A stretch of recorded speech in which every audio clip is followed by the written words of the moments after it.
ආශිර්වාද වේවා. Blessings with Dr. Heshani YouTube channel එකේ තවත් වීඩියෝවක් රැගෙන මම අද ඔබ හමු වීමට එනවා. මම අද ඔබට කතා කරන්නට යන්නේ විද්‍යාත්මක විදියට බර අඩු කරන විදිය ගැන.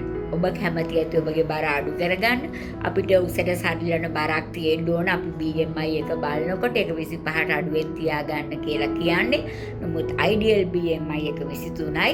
බර වැඩි වුණාම ගොඩාක් රෝග හැදෙනවා. අපි දන්නවා විශේෂයෙන් බොනෝන රෝග, දියවැඩියාව, අධික රුධිර පීඩනය, කොලෙස්ටරෝල්, පිළිකා, ආතරයිටිස් මේ වගේ ගොඩාක් රෝග හැදෙන්න බර වැඩි වෙන එක කෙලින්ම බලපානවා. ඉතින් අපි බලමු මේ බර කොහොමද අඩු කරගන්නේ කියලා. බර වැඩි වෙන එකේ ප්‍රධානම කරුණ මේකයි. අපි ගොඩක් ආහාර අරගෙන, කැලරි අරගෙන ඒවා දහනය කරන්නේ නැතුව, ඒ කියන්නේ ව්‍යායාම කරන්නේ නැතුව හිටියොත් මේ කැලරි අපේ ඇඟේ මේ දේ විදියට තැන්පත් වෙනවා. එතකොට තමයි අපි මහත් වෙන්නේ. හැම යට වගේම අපේ මේ විසරල් organs, ඒ කියන්නේ අපේ වකුගඩු, අක්මාව, ඒ වගේ ඇතුලේ අභ්‍යන්තර අවයව වලත් මේ තෙල් තැන්පත් වෙනවා. ඒක ඊටාම භයානකයි. ඉතින් මේ තෙල් අඩු කරලා අපි කොහොමද බර අඩු කරගන්නේ කියලා බලමු. මේකට ඔබ කන්න නැතුව ඉන්නවත් එහෙම නෙමෙයි. ඔබගේ සාමාන්‍ය ආහාර වේල අරගෙන ඔබට බර අඩු කරන්න පුළුවන්.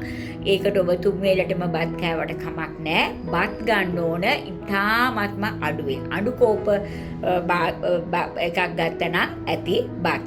බත් පිඟානෙන් තියෙන්න ඕන කාලයි. ඔබ මේකට ගොඩාක් එළවලු, ඒ වගේම මේස හැඳි 8ක් පමණ ගන්න ඕන. ඒ තියෙන සියලු එළවලු, මැල්ලුම් ආදිය.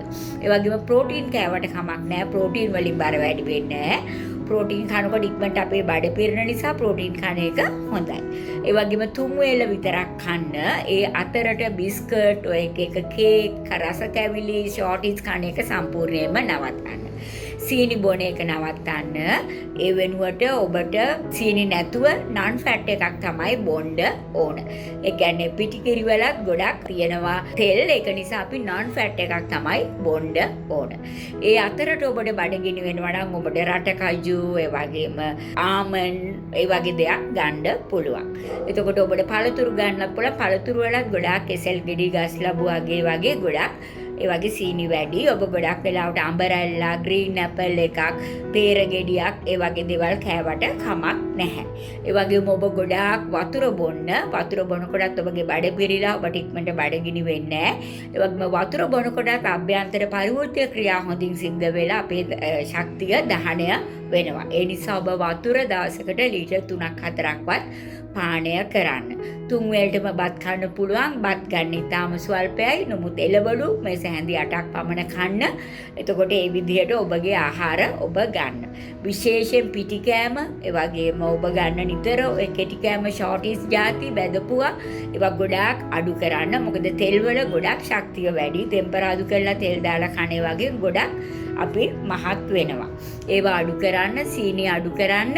මේ විදිහට ඔබ කරොත් ඔබගේ පුදුම විදිහට ඔබ හිතා ගන්න බැරි විදිහට ඔබගේ බර අඩු වෙන බව ඔබට පේන්නේ.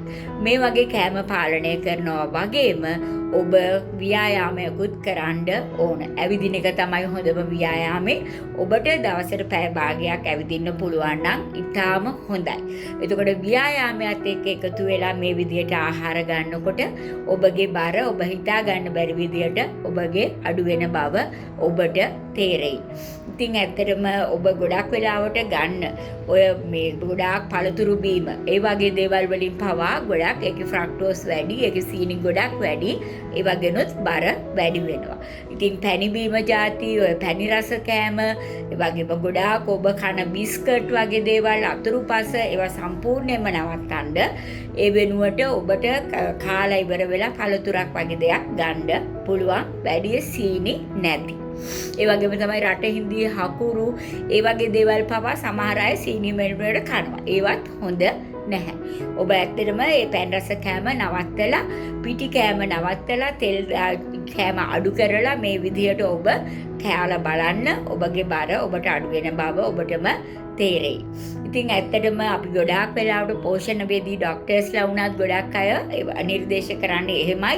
ඔබ නොකා ඔබ निराහාරව ඉඳලා දුක් විඳලා නෙමේ, තුන් වේලම ඒ බත් කාලා කන විදිය වෙනස් කරලා ඒක ගන්න ප්‍රමාණ වෙනස් කරලා ඔබට ලොකු වෙනසක් ඇති කරන්න පුළුවන්. ඉතින් ඔබ මේවා කියනවට කරලා බලන්න. විශේෂයෙන් ඔබට දැනගන්න ලැබෙයි ඔබගේ බර පුදුම විදියට අඩු වෙනවා. ඉතින් ඒ වගේ කරලා ඔබ ඇත්තටම ඒක ඔබ අත්දැක්කොත් ඔබගේ යාළුවන් සමගත් ඒක බෙදා ගන්න. මේ වගේම ආශිර්වාදවත් වීඩියෝකින් එනතෙක් ඔබට ආශිර්වාද වේවා. මේ Blessings with Dr. හේෂානි.